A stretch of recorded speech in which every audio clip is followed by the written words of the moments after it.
あと1年でダメなら引退しよう。そんな僕がメジャーリーグにスカウトされました。無名選手を次々と超一流に育てたレジー・スミスの野球理論。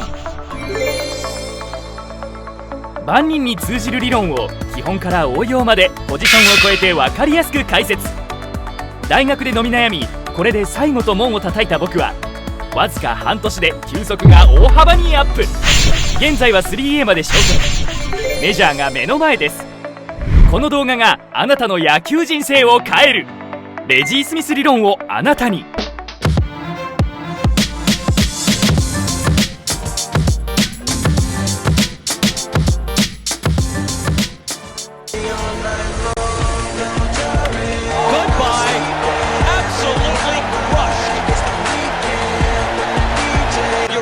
Piazza.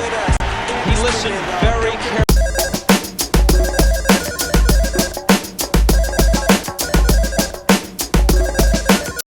はい、こんにちは。レジー・スミスベースボールジャパン代表の滝口です。本日はマイク・ピアッツァ選手の動作解析をさせていただきます。それでは本日もよろしくお願いします。ハンズ・ローディング。手首にためを作る動作です。この動作で大きなパワーを生み出しています。また、このように投手方向からグリップが見える位置にあることも非常に重要です。ヒップローテーション。腰から先に回転をすることで下半身と上半身のひねりを生み出しています。また、この時に左肩を開かないことが重要です。コネクション。右肘がへそに向かうことで下半身との連動性を高めます。また、肩の位置でバットがレベル軌道になり、体からヘッドが離れることがなく、巻きついてくるように振り出されてきます。プレコンタクト。コネクションで作った腕の形を維持した状態でバットが振り出されてきます。非常にコンパクトで力強い形になっています。コネクティングインパクト。インパクト時にも体からバットを離さずに、後ろの肘をへそにつけた状態で下半身と連動させながらボールを捉えています。ホームプレートエクステンション。インパクトからエクステンションにかけてホームプレートの形を崩さずに腕を曲げた状態でコンパクトに体の前をグリップが交差するように振り抜いています。エルボータックフォロースルー。前の肘を素早く脇の下に畳んで求心力を高めています。それによって遠心力が高まり、連動性を高めながら非常に素早いフォロースルーをしています。タイトストロングフィニッシュ。左肩にバットを強く叩きつけるように最後まで振り切ることで求心力と連動性を最後まで維持しながらスイングをしています。はい、それでは以上で動作解析を終わらせていただきます。捕手としてメジャーリーグ歴代最多本塁打を記録して野球殿堂入りしたピアッツァ選手ですが、実はマイナーリーグ時代に非常に苦労したエピソードがあります。メジャーリーグでのピアッツァの成功の陰にレジー・スミスの存在が非常に大きいことがわかる動画を紹介しますので、引き続きご覧ください。Mike Piazza had reason to worry. Sure, the Dodgers had drafted him in 1988, but they hadn't made any efforts to sign him to a contract. So his father called me and said, Tommy, nobody from the Dodgers has talked to him. Nobody's come around to come to the house to tell us to take a picture and have it in the paper that Michael got drafted. He said, I'll take care of this. So I put him in the plane here and I got him to work out in front of the scouting director and the scouts. And he put on quite a show. And I'm hitting the ball in the seats. And Ben Wade, who was the scouting director for the Dodgers, says to Tommy, he says, holy he goes, this guy can swing the bat. And Tommy says, well, let me ask you something. If he was a catcher, would you sign him right now, the way he hits the ball? Ben says, absolutely. I told the scouting director, then sign him, he's a catcher. He said, no, he's not a catcher, he's a first baseman. I said, he's a catcher now. And about 10 minutes later, Ben Wade comes back in, he says, we're going to offer you $15,000 to sign. And I was like, 15 what? 15,000? If he would have said $15, I've said, okay, I'll sign. As soon as it was official, Lasorda wasted no time in beginning Piazza's education as a catcher. The path, though, would be unconventional. The manager had him sent to the Dodgers Academy in the Dominican Republic to get him started behind the plate. Going to the Dominican Republic to play and to learn to play is not the easiest thing. I mean, it was culture shock, you know. I mean, out in the middle of the jungle, I didn't speak any Spanish, and all the kids were all Latin. Here I am trying to catch and learn catching, and I got a pitcher I can't even communicate with. I mean, nobody goes down to the Dominican to learn how to catch. I mean, it just doesn't happen. But that's what he did. To this day, I was the only American kid ever to go down and play in the Dodgers Dominican Academy. When he returned to the States, he was assigned to short season A-ball, where one member of the Dodgers front office took notice. He was in Salem in the Northwest League. Peter O'Malley asked me who I thought the prospects were on that ball club. So I said, the real prospect here is Mike Piazza.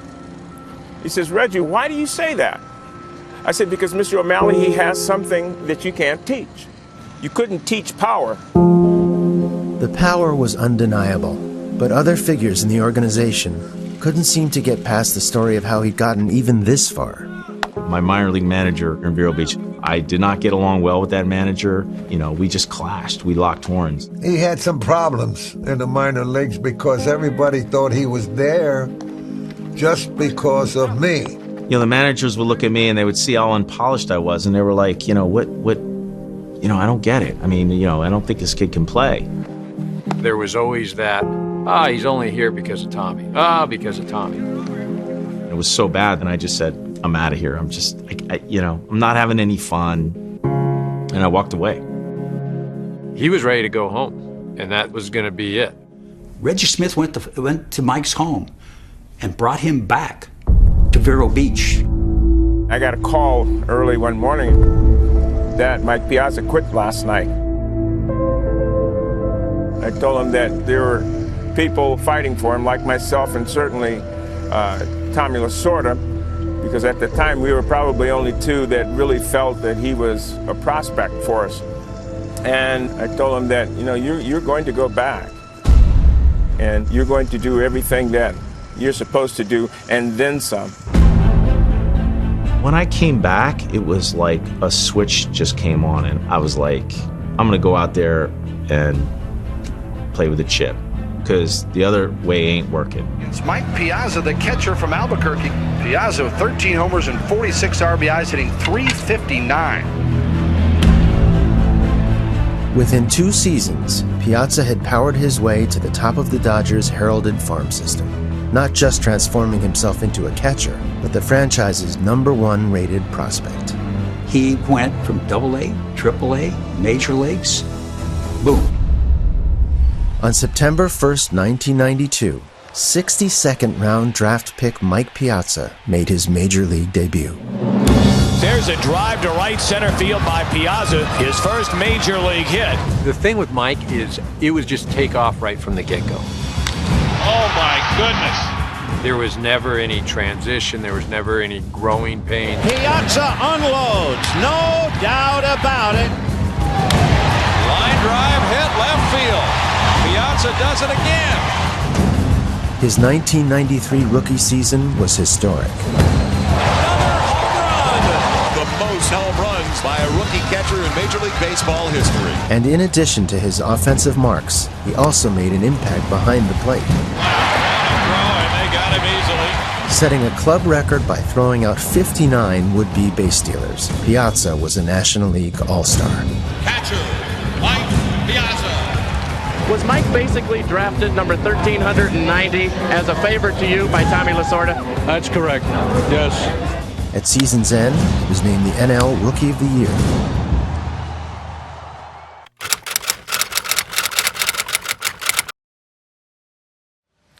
Reggie knew right away that I had something you couldn't teach, power.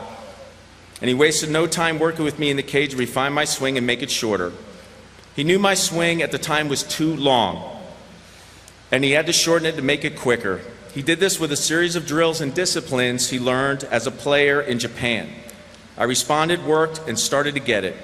One drill actually on a tee, I could eventually square up a line drive with my eyes closed. Reggie so much cared about me, the one year I was frustrated and quit my minor league team, he actually came to my house and told me I was coming back and to do exactly what the Dodgers said. Reggie, thank you for this, and thank you for helping me. You are a great hitting coach, but the biggest lesson that you taught me was how to get through the game of life and to never quit.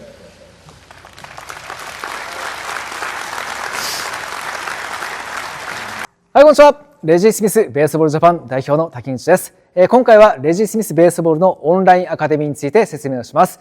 まず大きな特徴は、例えば YouTube のような断片的なものと違って、基本から応用編まで一つ一つ順番に説明をしていきます。それによって上手くなる可能性が非常に高くなってきます。また、レジー・スミス理論のまた特徴の一つとして、小学生からプロ野球選手まで基本的に同じ理論で説明をします。というのは、筋力の強い弱いでしたりとか、体が大きい小さいがあったにしても、基本的な人間の体の作りは変わりません。ですので、どのように使えば最高のパワーとスピードが出せるか。あとはどのように使えば怪我を防げるかというのがわかりますので、ぜひ幅広くご覧ください。また、豪華特典がございますので、ぜひホームページでご覧ください。では、皆さんのご入会をお待ちしております。あと1年でダメなら引退しよう。そんな僕がメジャーリーグにスカウトされました。無名選手を次々と超一流に育てたレジー・スミスの野球理論。万人に通じる理論を基本から応用までポジションを超えて分かりやすく解説。大学で伸び悩み、これで最後と門を叩いた僕はわずか半年で球速が大幅にアップ。現在は 3A まで昇格。メジャーが目の前です。この動画があなたの野球人生を変えるレジー・スミス理論をあなたに。平凡な高校球児がある練習法で球速を上げドラフト候補に。レジー・スミスが推奨するメジャーリーグ流のトレーニング。レジーの理論で正しい基礎を身につければ確実に目標に近づけます。弊社はレジーの理論が実践できる本場メジャーリーグで使われている数々のトレーニングギアを販売しています。そのトレーニングギアがあなたの野球人生を変える。